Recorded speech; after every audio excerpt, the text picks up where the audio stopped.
Amigos e amigas, canal do Xavier, eu sou o Xavier. Matéria do Jornal Expresso de Portugal, dessa semana passada agora, hoje é segunda-feira, dia 18. Essa semana passada final de semana passada tem uns 3 dias essa matéria. Diz o seguinte: vendas de carros novos na Europa caem para mínimos de 1996. As vendas de carros novos na Europa caíram para mínimos de 1996, uma redução violentíssima. A matéria diz aqui: venda das grandes fabricantes de automóveis estão a cair há 12 meses. Em junho deram mais um tombo de 17%. Os problemas de abastecimento, a escassez de semicondutores e o aumento de preços continuam a fustigar o setor automobilístico. Em junho, as vendas de carros novos na União Europeia registraram uma contração de 17%, um tombo que, segundo a Bloomberg, atira o negócio para mínimos de 1996. Citando estatísticas da Associação Europeia de Fabricantes de Automóveis, a Bloomberg diz que a venda de carros novos nos 27 países da União Europeia e mais 4 estados acompanhados pelo grupo caíram, tendo se vendido menos de 1,07 milhões de carros face ao ano anterior. A Volkswagen foi a marca mais castigada, com uma contração de 24% face ao período homólogo, mesmo mês de 2021. Bom, aí para terminar aqui a leitura da matéria, eu digo aqui: embora grandes fabricantes como a VW, a BMW e a Mercedes-Benz tenham garantido que a escassez de semicondutores está a ser ultrapassada, ainda demorará tempo até que os atrasos sejam recuperados. A isto há que se somar o aumento dos preços da energia e a inflação, que, segundo fontes do setor consultadas pela Bloomberg, poderão levar a uma quebra de encomendas. Na verdade, gente, é o seguinte: essa situação ela se deve não só a isso que eles estão apontando aqui, mas também, quer dizer, é isso que eles estão apontando, mas eles esquecem de dizer que a inflação na Europa ela tem uma razão específica. E essa razão é a guerra na Ucrânia, as sanções contra a Rússia. Ou seja, os países da Europa, né, estão se auto-infligindo um processo recessivo em nome de ações que eles chamariam de estratégicas de defesa, mas na verdade são puramente ideológicas, porque essas estratégias de defesa só interessam a um país que não é europeu, são os Estados Unidos. Que estratégias de defesa eu me refiro? Né? Eu me refiro à expansão da OTAN, à colocação de ogivas nucleares norte-americanas espalhadas pela Europa, tudo isso com medo da invasão da Rússia. Olha, vamos lembrar, quem invadiu a Rússia 2 vezes, quem duas vezes foi a Europa invadindo a Rússia, uma com Napoleão Bonaparte, né? e a outra com Hitler. E também é bom a gente lembrar que a Ucrânia não era tida assim pelo resto da Europa, né? Principalmente pela Europa Ocidental, como tão Europa assim, né? até alguns anos atrás. E essa Europa Ocidental, ela não reconhece ou se esquece lá que a Rússia é um país europeu. Que a Rússia, o povo russo, a expansão do Império Russo e tal, se dá a partir da Europa. A própria história da Ucrânia, né? A Rússia de Kiev, etc. E tal. Mas a Europa parece não querer saber disso. Os países europeus, as lideranças atuais, elas não querem saber disso. Eu me lembro de muitos anos atrás, há muitos anos, eu estava lá na Bahia, num lugar turístico lá, e conheci lá um grupo diversificado de europeus, italianos, ingleses, franceses, espanhóis, que estavam lá de férias. Fizemos amizade. E eu me lembro como se fosse hoje, isso tem, sei lá, 30 e tantos anos atrás. E eu me lembro como se fosse hoje que eles, nas conversas, eles falavam do medo que eles tinham de uma invasão da União Soviética, por parte da União Soviética. Isso era uma coisa que era né, vendida para as pessoas, era entregue para as pessoas constantemente, através da mídia, né, o perigo comunista, o perigo comunista. Pois bem, acabou a União Soviética, a Rússia entra em decadência, há aquele período de aproximação, mas não interessava aos Estados Unidos uma paz, né, uma distensão entre a Europa e a Rússia. Quando esses laços entre Rússia e Europa começam a se fortalecer, laços comerciais, né, a instalação do gasoduto Nord Stream 1, depois do Nord Stream 2, né, as trocas comerciais começaram a se intensificar muito, isso contrariou muito os interesses norte-americanos, muito, porque os norte-americanos querem ter o domínio sobre a Europa, o domínio sobre a Europa, querem ter o domínio sobre a Europa.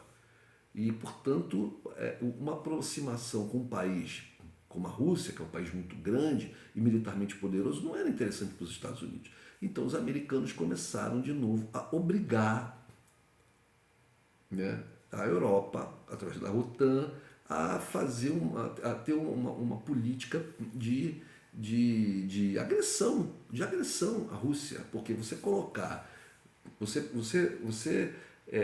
atrair para uma aliança militar países que, além de estarem pertíssimo da fronteira do país que você quer atingir, ainda são países que pertenciam até há pouco tempo à área de influência desse país, é agressão, gente. É agressão. É claro que é agressão. Então, tudo foi desembocar onde? Na guerra na Ucrânia, porque a Ucrânia, assim, era o limite máximo que a Rússia podia permitir. E o que fizeram os países europeus? Em vez de tentar a paz, gente, eu tenho repetido isso aqui há não sei quantos vídeos, se o Zelensky não fosse, né, inflado, se o Zelensky não fosse inflado, se lá em 2014 tivesse aceitado o que a Rússia pedia na época, que era a autonomia da região do Donbass, né? Autonomia, não a independência, a autonomia. Assim como os Açores, né, são autônomos em relação ao governo de Portugal, mas são Portugal. Essa região de Donbass não sairia da soberania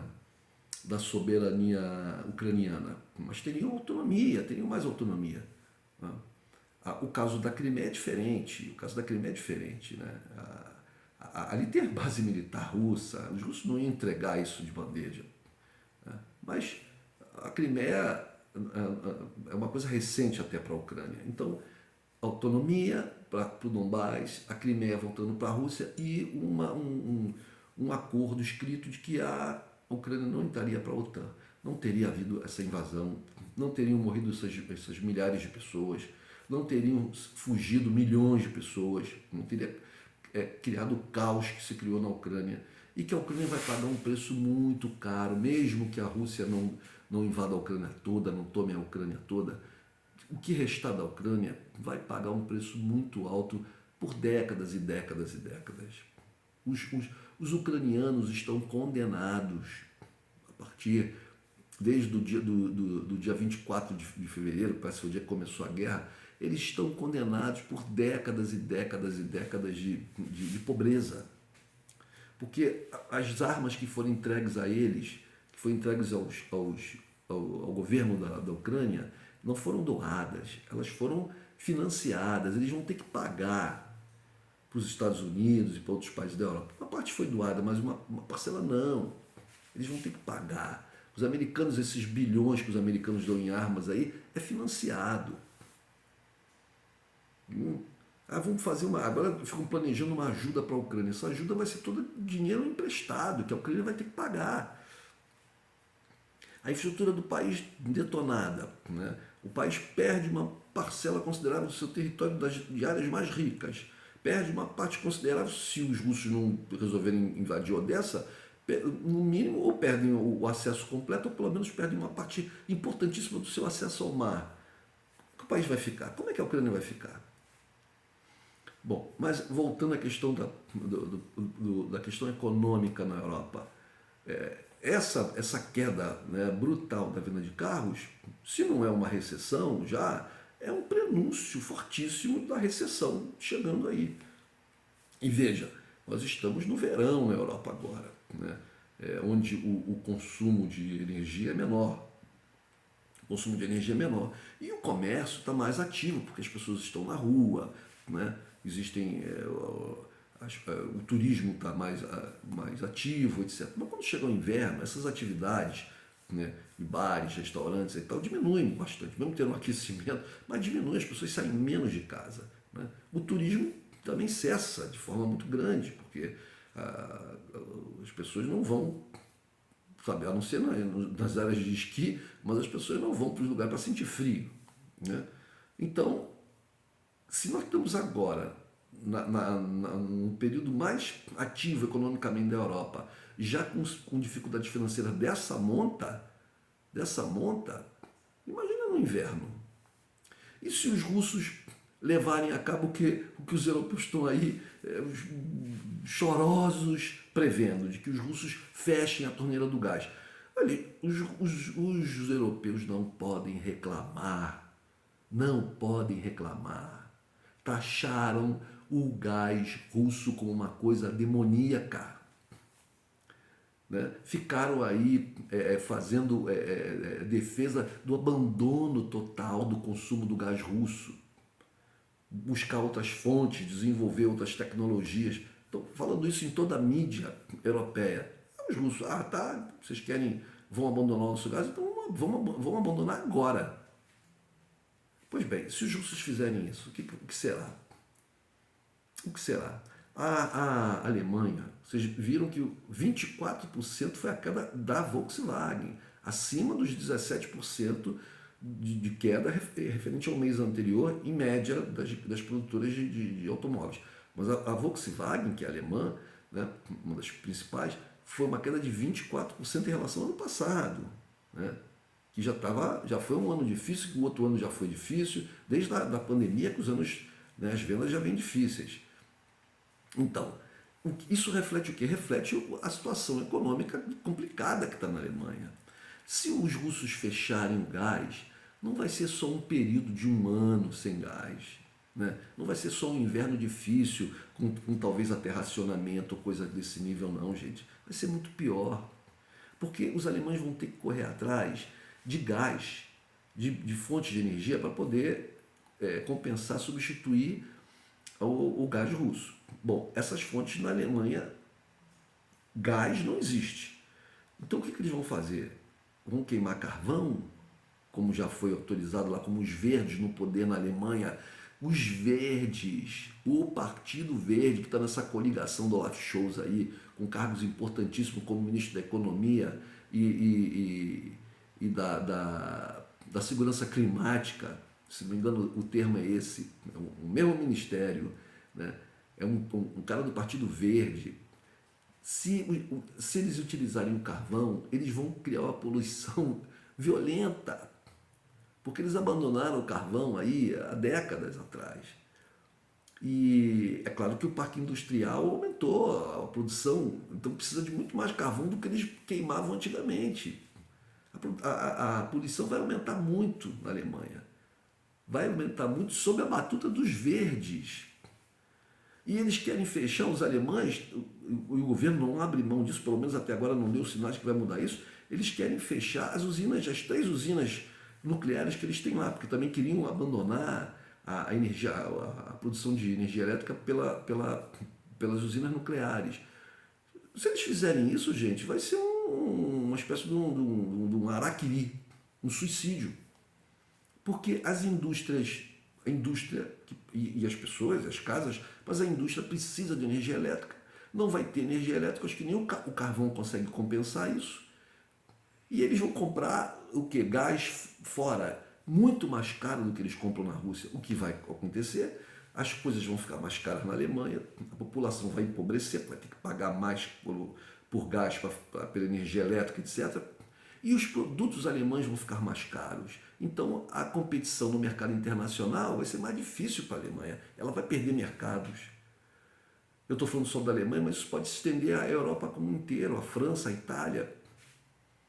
O que esses governantes italianos, europeus atuais, olha, já estão caindo. Já caiu o Mário Draghi, né? O Boris Johnson lá na Inglaterra está caindo, apesar que a Inglaterra não é a União Europeia, a Inglaterra pulou fora, a Inglaterra traiu a União Europeia, mesmo assim os europeus se dobram aos ingleses, né? Mas o Boris Johnson já caiu lá, caiu por escândalos e tal.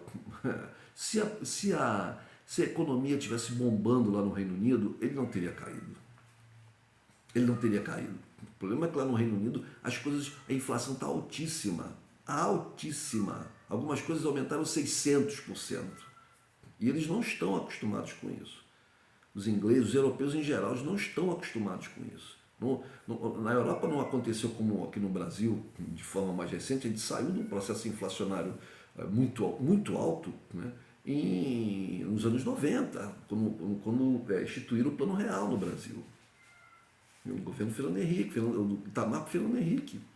Foi nos anos 90. Então, há 20 e tantos anos atrás, a gente convivia com uma inflação muito alta. No Brasil, a geração mais jovem realmente não sabe o que é inflação. Mas a gente tem isso na nossa memória, porque o Brasil ficou muito tempo com inflação muito alta. Muito tempo. Né? Com dinheiro muito desvalorizado, etc. Você veja como o euro está desvalorizando, já chegou ao patamar do dólar.